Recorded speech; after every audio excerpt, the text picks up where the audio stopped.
Philosophy is often presented as a calm pursuit of truth, but sometimes it becomes deeply personal. Few rivalries in intellectual history burned with more bitterness than the hatred Arthur Schopenhauer felt toward George Wilhelm Friedrich Hegel. To Schopenhauer, Hegel was not merely mistaken, he was a fraud, a charlatan, a state-sponsored corrupter of philosophy itself, and beneath this hatred lay a deeper conflict, two completely opposed visions of reality, history, humanity, and suffering.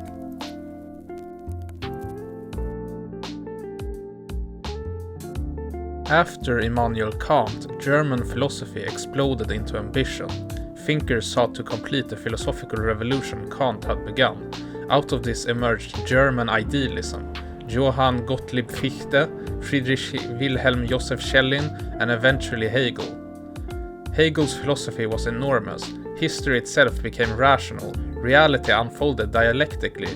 Contradictions generated progress. Spirit moved towards self-realization. To many, it felt like philosophy had finally explained everything.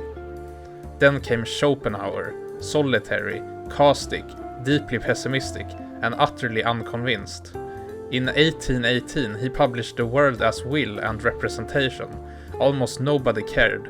Meanwhile, Hegel became the dominant philosopher in Germany, celebrated, institutionalized, protected by the Prussian academic system. Schopenhauer believed Hegel represented everything rotten in philosophy, not clarity, but obscurity, not truth, but intellectual theater.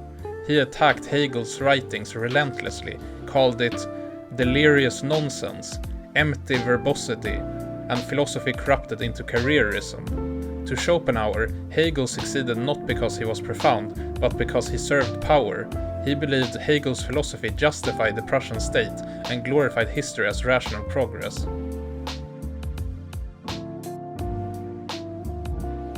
But the hatred was not merely personal, it was metaphysical. For Hegel, reality is rational, history progresses, contradictions lead toward freedom and self-consciousness, suffering becomes part of development. For Schopenhauer, this was madness. Reality was not rational.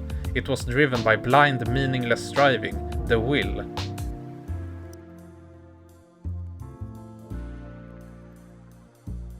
Hegel saw history as the unfolding of spirit. Schopenhauer saw endless suffering, desire without satisfaction, temporary pleasure followed by boredom and pain. To him, history did not progress toward liberation, it merely changed costumes while suffering remained constant.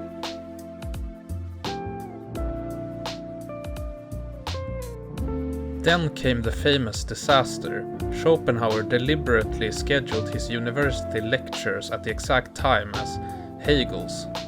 Students flocked to Hegel. Schopenhauer lectured to nearly empty rooms. The humiliation stayed with him for life.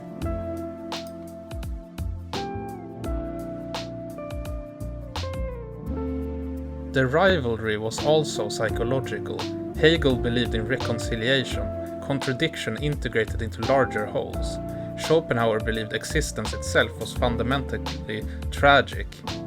Hegel trusted history, Schopenhauer distrusted humanity itself.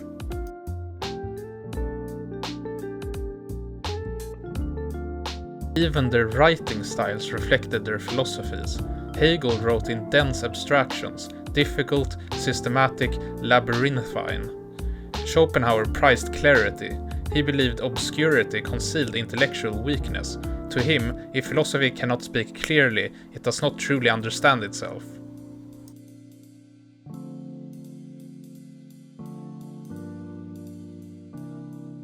Ironically, Schopenhauer outlived Hegel philosophically. His influence spread through Friedrich Nietzsche, Sigmund Freud, existentialism, psychoanalysis, and modern pessimism. As faith in progress weakened, Schopenhauer began to feel strangely modern.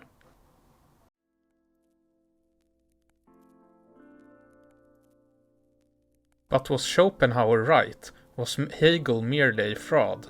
History suggests otherwise. Hegel became one of the most influential philosophers ever, shaping Marxism, phenomenology, critical theory, political philosophy, and modern history itself. Perhaps Schopenhauer hated Hegel precisely because Hegel represented everything he rejected: optimism, system, historical meaning, and reconciliation.